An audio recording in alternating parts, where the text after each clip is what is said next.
Hello students. तो आपको आज हम थोड़ा सा एक बेसिक नॉलेज देने वाले हैं कंपनी के बारे में।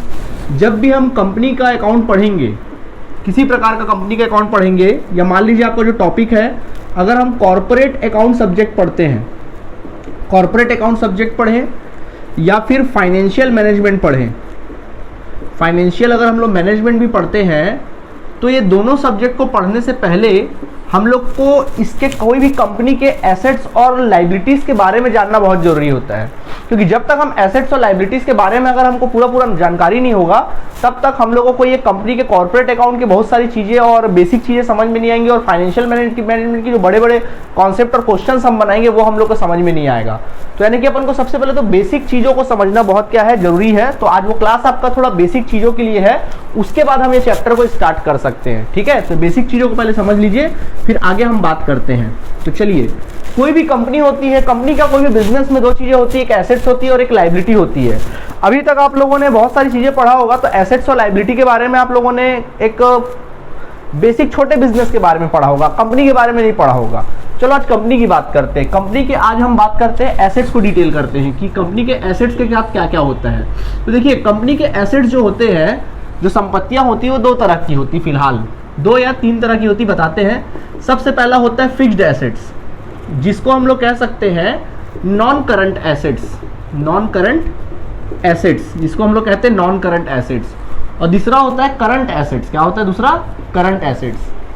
सर ये फिक्स्ड एसेट्स क्या होता है? देखो यार, ऐसे एसेट्स जिसको कैश में कन्वर्ट करना हमको बहुत समय लगता है, तकरीबन साल 2 साल का समय लग जाए, या 6-7 महीने का बहुत समय ज़्यादा लगता है, तो उसको अपन क्या बोल सकते हैं? फिक्स्ड एसेट्स बोल सकते हैं। या जिसकी वैल्यू साल भर फिक्स्ड होती है, उसको अपन क्या कहेंगे? फिक्स्ड एसेट्स कहा जा सकता है। ठीक है, उसी जगह हम करंट एसेट्स की अगर बात करें, तो करंट एसेट्स किसको बोलते हैं? करंट एसेट्स मतलब वो एसेट्स, बिजनेस में वो एसेट जिसको कैश में कन्वर्ट करने में अपन को मुश्किल से हफ्ता भर, 15 दिन, या ज़्यादा हुआ तो 20-25 दिन में वो कैश में कन्वर्ट हो जाता है, उसको अपन क्या कहते हैं, और ज़्यादा नुकसान भी नहीं होता, उसको अपन बोलते हैं करंट एसेट्स। क्या कहेंगे उसको? Current assets. तो क्या क्या होते हैं, चलो फिक्स्ड एसेट्स के एग्जांपल चलिए हम बताते हैं। सबसे पहला होता है लैंड एंड बिल्डिंग। बिजनेस के लैंड में लैंड होते हैं और बिल्डिंग होते हैं, तो वो आपका फिक्स्ड एसेट्स होता है। प्रीमाइसेस मतलब परिसर, कैंपस, बिजनेस के फैक्ट्रीज कैंपस वगैरह होते हैं ना, वो तुम्हारा क्या होता है? एसेट्स होता है, फिक्स्ड एसेट्स होता है। प्लांट एंड मशीनरी, बिजनेस में प्लांट होते हैं, फैक्ट्रीज को प्लांट बोलते हैं, और उसके अंदर जो मशीनरीज लगी होती है वो मशीनरी कहलाती है, उसको अपन मशीनरी कहते हैं। ठीक है, वो भी फिक्स्ड एसेट्स है। इसके अलावा फर्नीचर्स, जो फर्नीचर्स बिजनेस में फर्नीचर्स होते हैं, फर्नीचर्स। फिक्सचर जो फिक्स होते हैं, जैसे दरवाजे हो गए, डोर हो गए, खिड़कियां हो गई, विंडो हो गए, है ना, ये सब सारे क्या होते हैं? फिक्सचर्स होते हैं, fixtures. Okay, and then finally होता है फिटिंग्स। क्या होता है? फिटिंग्स मतलब क्या होता है? जो फिटिंग्स, जो इलेक्ट्रिसिटी लगे होते, इलेक्ट्रिसिटी बोर्ड लगे होते हैं, उसकी पाइपें लगी होती है, वायर लगे होते हैं, बोर्ड्स लगे होते हैं, स्विच वगैरह के, उसको बोलते हैं क्या? फिटिंग्स। ओके, लाइटें, इसको क्या बोलते हैं? फिटिंग्स। ये एसेट्स होता है, फिक्स्ड एसेट्स होता है। और इसके अलावा होता है लॉन्ग टर्म इन्वेस्टमेंट। हम किसी कंपनी के शेयर्स परचेस कर लेते हैं, किसी अदर कंपनी के डिवेंचर्स परचेस कर लेते हैं, उसे हम लोग कहते हैं इन्वेस्टमेंट, वो भी लंबे समय का इन्वेस्टमेंट। ठीक है, इसके अलावा होते हैं व्हीकल्स मीन्स कोई भी गाड़ी वगैरह, मोटर कार, गाड़ी, रेलगाड़ी, बहुत सारी चीज़ें, व्हीकल्स। ठीक है, ये हमारे बिजनेस के एसेट्स होते हैं, फिक्स्ड एसेट्स होते हैं। इसके अलावा होता है गुडविल का मतलब जानते ही हो आप लोग, गुडविल पेटेंट्स एंड कॉपीराइट्स, ये चीजें होती है। पेटेंट्स का मतलब क्या होता है? पेटेंट्स का मतलब होता है कि जब कभी कोई कंपनी किसी चीज़ों का मतलब राइट्स परचेस कर लेती है, किसी को बनाने का राइट्स खरीद लेती है, उसको बोलते हैं पेटेंट्स। या मान लीजिए इसी कंपनी, जैसे मान लीजिए किसी कंपनी ने, कोई बड़ी कंपनी है, उसको कुछ फॉर्मूला मिल गया कि भाई पानी से, जैसे मान लो कोई कंपनी, कोई हीरो मोटोकॉर्प कंपनी है, उसको कहीं से फॉर्मूला मिल गया कि पानी से, किसी इंसान ने, कोई आदमी ने बना दिया कि पानी से गाड़ी चलेगा, उसने बना दिया पानी से गाड़ी चलेगा, तो फॉर्मूला उस आदमी के पास है, फैक्ट्री किसके पास है? हीरो मोटोकॉर्प के पास है। तो हीरो मोटोकॉर्प क्या करेगा? उसको पैसे देकर, 100-200 करोड़ रुपए देकर इकट्ठे उससे राइट्स को क्या कर लेगा? परचेस कर लेगा, उसका जो फॉर्मूला है उसको परचेस कर लेगा। इसको बोलते हैं पेटेंट राइट्स। क्या बोलते हैं? Patent rights. इसे कहते हैं पेटेंट राइट्स। इसे कहेंगे हम लोग क्या? पेटेंट राइट्स कहते हैं, जिसको बोलते हैं हिंदी में एकस्व। एंड कॉपीराइट्स, कॉपीराइट्स भी एक तरह का होता है कोई चीज का प्रोडक्शन करने का या किसी प्रकार का कुछ बिजनेस करने का अपना एक अधिकार पा लेते हैं, उसको अपन क्या बोलते हैं, कॉपीराइट्स बोलते हैं। ठीक है, तो ये जो चीजें होती है, ये जो चीजें होती है, 3 चीजें होती है, इसको अपन बोलते हैं टेंजिबल एसेट्स। टेंजिबल एसेट्स बोलते हैं, सॉरी इनटेंजिबल बोलते हैं, देखी नहीं जा सकती ना, इसको बोलते हैं इनटेंजिबल एसेट्स। इनटेंजिबल एसेट्स, और ये सारी जो एसेट्स होती हैं जिसको अपन देखा जा सकता है, छुआ जा सकता है, महसूस किया जाता है, इनको हम लोग कहते हैं tangible assets. Tangible and intangible assets, clear है? ये होता है टेंजिबल और क्या, इनटेंजिबल एसेट्स। ओके, चलिए तो आगे बढ़ जाएं। उसके बाद होता है करंट एसेट्स, वो एसेट जिसको कैश में कन्वर्ट करना, बहुत जल्दी कैश में कन्वर्ट कर सकते हैं। ठीक है, तो क्या क्या होते हैं, जैसे कि cash in hand, cash in hand होता है, कैश एट बैंक होता है, कैश इन हैंड होता है, कैश एट बैंक होता है, और क्या हो सकता है भाई, cash in hand, cash at bank, stock, business जिसका करते हैं ना, स्टॉक गुड्स वगैरह हो गए, ये इन्वेंट्री, क्या बोलते हैं इसको, इन्वेंट्री, तो ये होते हैं। ठीक है, अच्छा बिजनेस में भी स्टॉक 3 प्रकार के होते हैं ना कई बार, रॉ मटेरियल, शॉर्ट में लिख रहा हूँ, raw material, work in progress वाले material, and then finally finished goods. ठीक है, तो ये 3 प्रकार के मटेरियल्स होते हैं सारे स्टॉक्स, वो तुम्हारे करंट एसेट्स होते हैं। इसके बाद होता है तुम्हारा डेटर्स, बिजनेस के जो डेटर्स होते हैं, देनदार, जिसको हम क्रेडिट सेल्स करते हैं, जिस बंदे को अपन क्रेडिट सेल्स करते हैं, वो हमारा डेटर्स होता है। और वही डेटर जब हमको लिख कर दे देता है, उसको अपन क्या बोलते हैं, बिल्स रिसेवेबल, इसे हम लोग कहते हैं बिल्स रिसेवेबल। आपको पता है दोनों को मिलाकर क्या बोलते हैं, दोनों को ऐड कर दोगे तो क्या आएगा मालूम है, ट्रेड रिसीवेबल। क्या कहेंगे, ट्रेड रिसीवेबल, ये कहेंगे अपन लोग। ठीक, इस चीज को याद रखिएगा। ठीक है, बेसिक चीजें, प्रैक्टिकल की चीजें हैं। ठीक है, आगे बढ़ते हैं। इसके बाद इसके अलावा शॉर्ट टर्म इन्वेस्टमेंट, कोई कम समय के लिए इन्वेस्टमेंट खरीदे, शॉर्ट टर्म इन्वेस्टमेंट, या फिर इसको अपन बोल सकते हैं मार्केटेबल सिक्योरिटीज। क्या बोल सकते हैं, मार्केटेबल सिक्योरिटीज। मार्केटेबल क्या लिखेंगे, सिक्योरिटीज, ये चीजें। ठीक है, ये मार्केटेबल सिक्योरिटीज हो गई। इसके अलावा होता है तुम्हारा और भी करंट एसेट्स की बात की जाए तो प्रीपेड, करंट एसेट्स की बात की जाए तो होता है प्रीपेड एक्सपेंसेस, प्रीपेड एक्सपेंसेस होते हैं। इसके अलावा होता है एक्रूड इनकम। प्रीपेड एक्सपेंसेस मतलब expenses paid in advance, accrued income होता है, यानी कौन सा इनकम, अनरिसीव्ड इनकम, ऐसा इनकम जो अभी तक रिसीव नहीं हुआ है, वो इनकम होते हैं, अनरिसीव्ड इनकम होते हैं। और क्या हो सकता है, करंट एसेट्स के नाम पे हमारे सामने लगभग तो हो ही गया, सारे के सारे लिख दिए, और कुछ तो है नहीं या सूझ नहीं रहा है कुछ भी। शॉर्ट टर्म इन्वेस्टमेंट वगैरह हो गया है, हाँ ठीक है, इतने ही काफ़ी है। और भी एक्सेट्रा एक्सेट्रा एक्सेट्रा। ठीक है, अदर करंट एसेट्स लिख लीजिए, अदर करंट एसेट्स। तो स्टूडेंट्स ये तुम्हारे एसेट्स की डिटेल्स है। ठीक है, ये तुम्हारा क्या हुआ, फिक्स्ड एसेट्स, करंट एसेट्स। ठीक है, ओके, ये होते हैं फिक्स्ड एसेट्स और कौन से एसेट्स, करंट एसेट्स। क्लियर है यहाँ तक? ठीक, ओके। इसके बाद तीसरा टाइप भी होता है एसेट्स का, हालांकि वो एसेट्स होता तो नहीं है लेकिन फिर भी उसको एसेट्स माना जाता है क्योंकि उसका बैलेंस डेबिट होता है। इसको बोलते हैं फिक्टिशियस एसेट्स। क्या कहेंगे, फिक्टिशियस एसेट्स कहते हैं इसको। हिंदी में इसको बोलते हैं बनावटी संपत्तियां, बनावटी, आर्टिफिशियल एसेट्स मतलब बनावटी संपत्तियां। मतलब ये वो संपत्तियां हैं जिनको आप कैश में कन्वर्ट कर ही नहीं सकते, मतलब ये आपके बिजनेस में धब्बा है, धब्बा। ठीक है, क्या क्या हो सकता है सर, ये हो सकता है सबसे पहला इसमें होता है प्रॉफिट एंड लॉस अकाउंट का लॉस बैलेंस। कौन सा बैलेंस, लॉस। जो बिजनेस लॉस में चल रहा होता है ना, तो उसके लॉस का बैलेंस कौन सा बैलेंस होता है, डेबिट बैलेंस होता है। तो उसी डेबिट बैलेंस लॉस को अपन बनावटी संपत्ति बोलते हैं। अब लॉस को तो कैश में कन्वर्ट नहीं कर सकते, और लॉस को कैसे बंद किया जा सकता है, प्रॉफिट से ही बंद किया जा सकता है। तब तक इस डेबिट बैलेंस को कहां शो करें। अब एसेट्स का बैलेंस होता है डेबिट, एसेट्स का बैलेंस क्या होता है, ऑलवेज डेबिट। तो मजबूरन हमको क्या करना पड़ता है, डेबिट में ही शो करना पड़ता है, क्योंकि इसको अपन ऑफ नहीं कर सकते कहीं, क्योंकि डेबिट को ऑफ करना है तो कोई क्रेडिट होना चाहिए, और क्रेडिट क्या होगा, प्रॉफिट। तो इस वजह से इसको यहाँ पे रख देते हैं। इसके अलावा होता है preliminary expenses. Preliminary expenses means प्रारंभिक व्यय। क्या होता है, जब बिजनेस स्टार्ट होता है, बड़ी बड़ी कंपनियां जब क्या होती है, इनकॉर्पोरेशन होता है बड़ी बड़ी कंपनियों का, बड़ी बड़ी कंपनियों का जब स्टार्टिंग होता है, जब कंपनी बनती है, जब कंपनी का उद्घाटन होता है, तो क्या होता है, स्टार्टिंग में बहुत सारी बहुत सारी फॉर्मेलिटीज़ पूरी करनी पड़ती कंपनी को, बहुत सारी लीगल फॉर्मेलिटीज़ पूरी करनी पड़ती है। इसमें बहुत छोटा छोटा करते बहुत बड़ा खर्चा हो जाता है। तो ये जो प्रीलिमिनरी एक्सपेंसेस है, ये जो खर्चा हम करते हैं बिजनेस के स्टार्टअप पे, छोटे छोटे खर्चे जो फॉर्मेलिटीज़ पे पूरी खर्चा करते हैं, क्या ये खर्चा 1-2 साल के लिए करते हैं? नहीं, कंपनी के पूरे लाइफ टाइम के लिए करते हैं। तो जो खर्चा है लाइफ टाइम का है। तो अभी जब तक इसको बंद नहीं करते, जो खर्चा तो कर दिया हम लोगों ने, अब क्या सोचते हैं जैसे जैसे अपन प्रॉफिट कमाएंगे वैसे वैसे मेंटेन कर लेंगे। तब तक के लिए इसका बैलेंस क्या है, खर्चा मतलब डेबिट बैलेंस है। तो कहाँ शो करेंगे इसको, fictitious assets, asset side show करा जाता है, ठीक है। एंड देन फाइनली होता है discount on issue of shares and debenture, discount on issue of shares and debenture. Okay, तो देखो discount on issue of shares and debenture, discount on issue of shares and क्या बोल रहा हूं मैं, debenture बोल रहा हूं। क्या होता है जब अपन शेयर इशू करते हैं, डिवेंचर इशू करते हैं, तो अपन क्या देते हैं, उस पर डिस्काउंट देते हैं। और आपको पता है कि जो भी शेयर्स या डिवेंचर इशू होते हैं वो कंपनी की शुरुआत में इशू होते हैं और लाइफ टाइम के लिए इशू होते हैं। कोई हर बार तो कंपनी इशू नहीं करती, लाइफ टाइम कोई भी कैपिटल एक बार लगता है।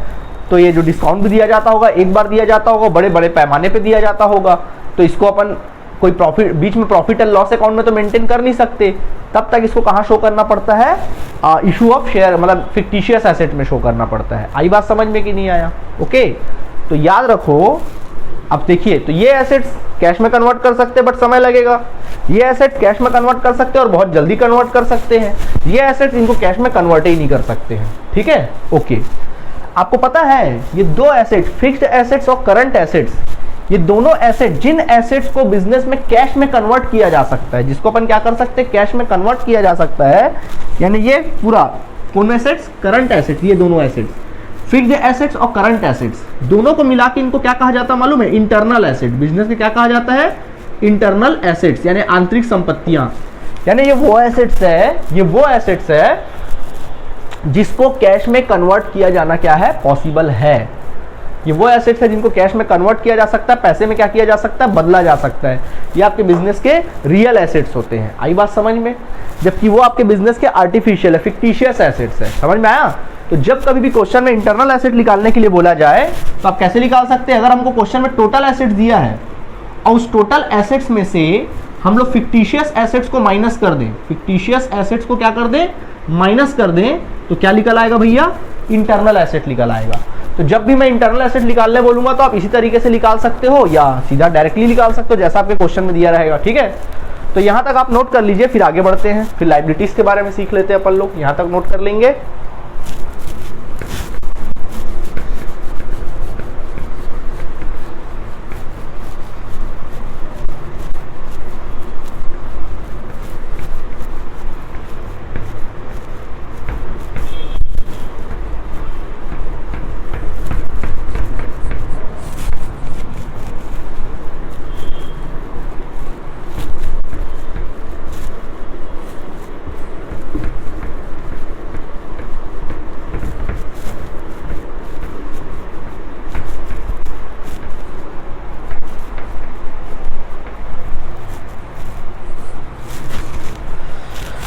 ऑलराइट स्टूडेंट्स, तो अब हम लोग एसेट्स के बारे में सीख गए कंपनी के। अब हमारा बारी क्या, लायबिलिटीज के बारे में सीखना, दायित्व के बारे में सीखना। तो कंपनी के लायबिलिटीज के बारे में जानते हैं अब अपन लोग, ठीक है। लायबिलिटीज क्या होता है, ऐसा कोई भी ट्रांजैक्शन, इसका बैलेंस तो ऐसे क्रेडिट होता है, ऐसा कोई भी ट्रांजैक्शन जिससे आपको प्रेशर फील होता है, आपके ऊपर बोझ आता है, उसको अपन क्या बोलते हैं, लायबिलिटीज बोलते हैं, ठीक है। क्या कहेंगे, लायबिलिटीज।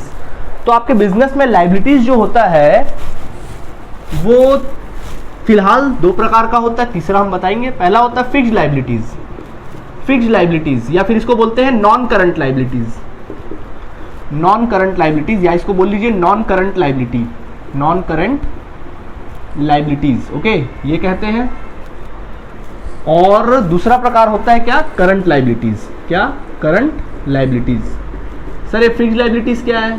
फिक्स्ड लायबिलिटीज का मतलब होता है लॉन्ग टर्म लायबिलिटीज। मतलब फिक्स्ड लायबिलिटीज में लॉन्ग टर्म लायबिलिटीज, ऐसे लायबिलिटीज जिसका पेमेंट हमको रीपेमेंट काफी सालों बाद करना है, या तो कंपनी के पूरे लाइफ टाइम, कंपनी के जब कंपनी बंद होगी तब करना है, कंपनी के लिक्विडेशन के टाइम पे करना है, या फिर अपन को 10 साल 12 साल 15 साल 5 साल लॉन्ग टर्म पीरियड में उसका रीपेमेंट करना है। जबकि करंट लायबिलिटीज क्या होता है, वो लायबिलिटीज जिसको अपन को महीने भर, 2 महीना, 3 महीना या 1 साल के अंदर अपन को क्या करना है, पेमेंट करना ही करना है, उसको अपन क्या बोलेंगे, करंट लाइबिलिटीज। ठीक है, तो चलिए अब क्या क्या होता है फिक्स्ड लाइबिलिटीज में। तो देखो एक कंपनी के फिक्स्ड लाइबिलिटीज में क्या क्या चीजें होती है।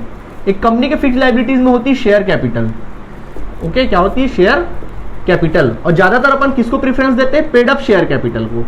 जो पेड अप शेयर कैपिटल होते हैं उनको ही ज्यादा अपन प्रेफरेंस देते हैं, क्योंकि भाई जितना पेड अप है वही तो हमारी लाइबिलिटी है। मतलब जितना पेड अप हुआ है भाई, भले लाइबिलिटी शेयर कैपिटल 10 लाख का है, लेकिन शेयर होल्डर ने अभी तक 8 ही लाख हमने मांगा भी 8 लाख है और दिया भी 8 लाख है, तो पेड अप क्या कहलाएगा, 8 लाख कहलाएगा। तो शेयर कैपिटल। अब शेयर कैपिटल में मत पूछना कि सर इक्विटी भी, प्रेफरेंस भी नहीं लिखे, तो भाई वो तो पता है ना, इक्विटी भी इसी में आ जाएगा, प्रेफरेंस भी इसी में आ जाएगा, दोनों शेयर कैपिटल। ठीक है, आगे बढ़ते हैं। इसके बाद शेयर कैपिटल हो गया, अब इसमें इक्विटी भी आ जाता है और क्या आ जाता है, प्रेफरेंस भी आ जाता है, वो आप देख लेंगे। दूसरा जो होता है रिजर्व एंड सरप्लस। क्या होता है, रिजर्व एंड सरप्लस। दूसरा लायबिलिटी होता है रिजर्व एंड सरप्लस। तो रिजर्व एंड सरप्लस में क्या क्या चीजें होती है, देखो रिजर्व एंड सरप्लस में सबसे पहला होता है जनरल रिजर्व। क्या होता है, जनरल रिजर्व। ठीक है, क्या होता है, जो बड़ी बड़ी कंपनियां होती है ना, देखो अभी तक अपन क्या करते थे, जो छोटा अपन बिजनेस करते थे, जो भी प्रॉफिट होता था कैपिटल में ऐड कर देते थे। लेकिन जो बड़ी बड़ी कंपनियां होती है वो अपना प्रॉफिट कभी कैपिटल में ऐड नहीं करती, बल्कि उसके लिए अलग से क्या करती है, एक रिजर्व एंड सरप्लस वाला बना के रखती फंड। रिजर्व मतलब बचत और सरप्लस मतलब हिंदी में इसको बोलेंगे अतिरिक्त, मतलब एक्स्ट्रा पैसा। तो जनरल रिजर्व कुछ पैसे जमा करके रखती जनरल रिजर्व में। दूसरा होता है प्रॉफिट एंड लॉस अकाउंट का, प्रॉफिट एंड लॉस अकाउंट का क्रेडिट बैलेंस। कौन सा balance, credit balance means profit, अगर कोई प्रॉफिट है तो उसको रखा जाता है यहाँ पे। General reserve, profit and loss account का कौन सा बैलेंस, क्रेडिट बैलेंस। ठीक है, कौन सा बैलेंस होता है, क्रेडिट बैलेंस।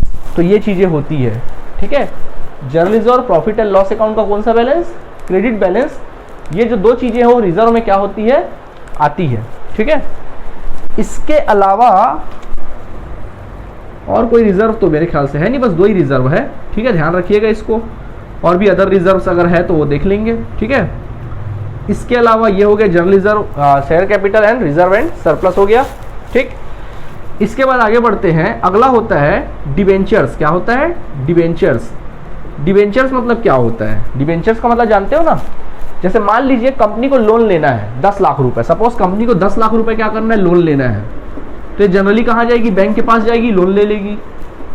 ठीक, या इसके पास और एक ऑप्शन है, अगर ये 10,000 लोगों से 10,000 लोगों से ज्यादा नहीं, 100 रुपए भी लोन नहीं ले सकती क्या, 100 रुपए लोन ले ले और उनको वादा कर दे भाई, उनको एक बॉन्ड अलॉट कर दे, 100 रुपए का बॉन्ड अलॉट कर दे, 10,000 लोगों 100 रुपए ले ली लोन और बोले कि भाई ठीक है हर साल हम आपको इंटरेस्ट देंगे। इसको कहते हैं डिवेंचर। क्या कहते हैं, इसी को बॉन्ड को देते हैं ना, उसको क्या कहते हैं, डिवेंचर। लायबिलिटी होता है लॉन्ग टर्म। ठीक है, इसके अलावा होता है long term borrowing. Long term borrowings मतलब लंबे दीर्घकालीन उधार ले लेती कई बार कंपनियां, बड़ी बड़ी उधार लेता है। बैंक लोन्स, बैंक लोन ये हो गया।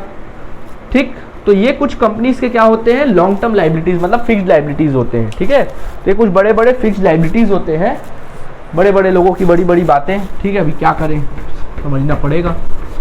ठीक, बड़ी बड़ी कंपनियों की बड़ी बड़ी बातें भैया, है ना, हम लोग के तो समझ के परे है, लेकिन समझना तो पड़ेगा। ठीक है, ये समझ में आ गया यहाँ तक आप लोगों को। अब बात आती करंट लायबिलिटी। बता दिया हमने करंट लायबिलिटी का मतलब वो लायबिलिटी जिसको आपको 1 साल के अंदर पेमेंट करना, 5-6 महीने के अंदर पेमेंट करना है। जैसे क्या होता है क्रेडिटर्स, जिस बिजनेस में जो भी ट्रेड क्रेडिटर्स बोल लो, बिजनेस में जो भी क्रेडिटर्स हम लोग माल जिससे खरीदते हैं उसको अपन क्या बोलते हैं, क्रेडिटर्स। उधार माल खरीदते हैं वो बंदा हमारा क्रेडिटर्स होता है। दूसरा होता है बिल्स पेबल, वादा कर देते हैं लिखित में, राइटिंग में, बिल्स पेबल। इन दोनों को ऐड करोगे तो क्या आएगा मालूम है, ट्रेड पेबल। ट्रेड पेबल, जब भी ट्रेड पेबल बोले समझ जाना है दोनों शामिल है उसमें। ठीक है, ट्रेड पेबल। ओके, अगला होता है बैंक ओवरड्राफ्ट और एक होता है बैंक ओवरड्राफ्ट। एक होता है बैंक ओवरड्राफ्ट। बैंक ओवरड्राफ्ट का मतलब क्या होता है, जैसे मान लीजिए हम कंपनी है और हमारा कोई बैंक है, बैंक में हमारे पास 1 लाख रुपए जमा है और हमको चाहिए 1.5 लाख, तो बैंक हमको फैसिलिटीज देता। अब बैंक से आप 1 लाख जमा है, लेकिन बैंक बोल रहा है कि भाई हमको जरूरत 1.5 लाख की, जमा 1 लाख है, जरूरत है 1.5 लाख की, तो हम बैंक से कितना निकाल सकते हैं, ज़्यादा से ज़्यादा 1 ही लाख निकाल सकते हैं। बट हम कंपनी है और हमारा बिजनेस चलता है, तो बैंक हमको फैसिलिटीज देता है कि भाई ठीक है आपके पास जमा 1 लाख है, आप 1.5 लाख निकाल लीजिए, निकालने देता है। हम निकालते 1.5 लाख, कितना एक्स्ट्रा निकाले, 50,000 एक्स्ट्रा निकाले, उसी को अपन कहते हैं बैंक ओवरड्राफ्ट। आई बात समझ में, क्या कहते हैं? Bank overdraft. इसके अलावा आउटस्टैंडिंग एक्सपेंसेस हमारा लाइबिलिटीज होता है, आउटस्टैंडिंग एक्सपेंसेस, ठीक है, आउटस्टैंडिंग एक्सपेंसेस होता है। और unaccrued income, unaccrued incomes, unaccrued income means advance income. कौन सी इनकम? Advance income.